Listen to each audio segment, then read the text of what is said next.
அன்பார்ந்தவர்களே, இன்று நாம் தவக்காலத்தை தொடங்குகின்றோம். தவக்காலம் நம்முடைய வாழ்க்கையிலே மிக முக்கியமான ஒன்று.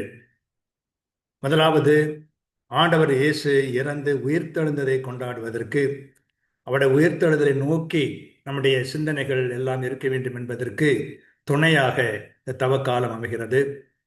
இரண்டாவதாக, நம்மிடம் இருக்கிற தகுதியின்மை, பாவங்களினால் வருகிற தகுதியின்மை ஆகியவற்றை நீக்குவதற்காக இந்த தவக்காலம் இருக்கிறது.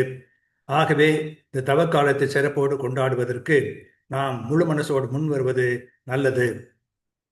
அதற்கு துணையாக இறையடியார் வீரமாமுனிவர் இந்த தவக்காலத்தை பற்றி அவர் கொண்டிருந்த சிந்தனைகள் என்ன என்பதை ஒவ்வொரு நாளும் உங்களோடு பகிர்ந்து கொள்ள விரும்புகிறோம். அது உங்களுக்கு பேர் உதவியாக இருக்கும் என்று நாங்கள் நம்புகிறோம். தவக்கால தேம்பாவனை தேன்துளி. தான் தனது என்று இரு தகுதி பற்றலும் நோன்றன அடல்கொடு நூக்கி வான் உயர் கோன் தனது அருள்நிலை சார்ந்த கொள்கையில் ஆண்டன மதிகை மூ உலகு ஆட்டுமே என்று கருணையின் மாட்சி படலத்திலே வீரமாமுனிவர் தவத்தினுடைய பெருமையை சொல்லுகிறார். தான் தனது என்ற இருவகை பற்றுக்களையும் நோன்பு கடைபிடித்த வலிமையால் அழித்து உயர்ந்த வானுலக அரசனாகிய ஆண்டவனின் அருள்நிலையை சார்ந்து நிற்கும் கொள்கையால் அமைந்த வல்லமை மூன்று உலகங்களையும் ஆட்டி அசைக்கும். சுருக்கமாக சொல்வதென்றால், நோன்பினால் தான் தனது என்ற கொடிய எதிரிகளை அழிக்கலாம். அதன் மூலம் வானுலக அரசனை சார்ந்து வாழலாம். அதனால் பெறுகின்ற வல்லமை மூன்று உலகங்களையும் ஆட்டி அசைக்கு வலிமை பெறும் என்கிறார் இறையடியார் வீரமாமுனிவர்.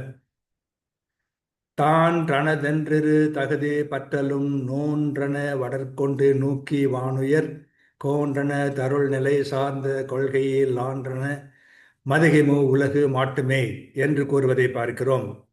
இதன் மூலமாக இரண்டு முக்கியமானவற்றை சொல்லுகிறார். தான் செருக்கை அழிக்க வேண்டும். நான் யார் தெரியுமா என்று சொல்லுகிற செருக்கை அழிக்க வேண்டும். அதற்கு இந்த நோன்பு உதவ வேண்டும். நமக்கு பல வகையிலே நாம் பெரிய ஆளு என்ற ஒரு எண்ணம் இருக்கிறது. அதை சரிநிலைக்கு கொண்டுவதற்கு, கடவுளால் தானே நான் இப்படி இருக்கிறேன் என்று உணர்ந்து கொள்வதற்கு இந்த நோன்பு நமக்கு உதவ வேண்டும் என்கிறார். தனது என்பது உடைமைகளை குறிக்கும். அது செல்வம், அறிவு, செல்வாக்கு, பதவி, பட்டம் எதுவானாலும் இருக்கலாம். அவையெல்லாம் தனக்கு என்று வைத்துக் கொள்ளாமல் பிறருக்கு நலம் புரிவதாக அமைய வேண்டும். அதற்கு நாம் செய்கிற தவம் துணை புரிய வேண்டும். அதனைத்தான் இந்த அருமையான செய்யுளிலே இறையடியார் வீரமாமுனிவர் நமக்கு உணர்த்துகிறார். ஆகவே நோன்பிருக்கப் போகிறோம், திருப்பாடுகளை தியானிக்கப் போகிறோம். இவையெல்லாம் இந்த இரண்டு முக்கியமான பண்புகளை, புண்ணியங்களை நாம் அடைவதற்கு உதவி செய்ய வேண்டும். அதாவது செருக்கை, ஆணவத்தை அழிக்க வேண்டும்.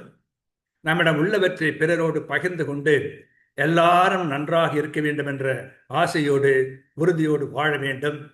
அப்படி வாழும்போது இந்த தவக்காலம் நமக்கு முழுமையான பயனுடையதாக இருக்கும் என்று இறையடியார் வீரமாமுனிவர் நமக்கு உணர்த்துகிறார். உணர்வோம், வாழ்வோம், வெற்றி பெறுவோம். வாழ்க.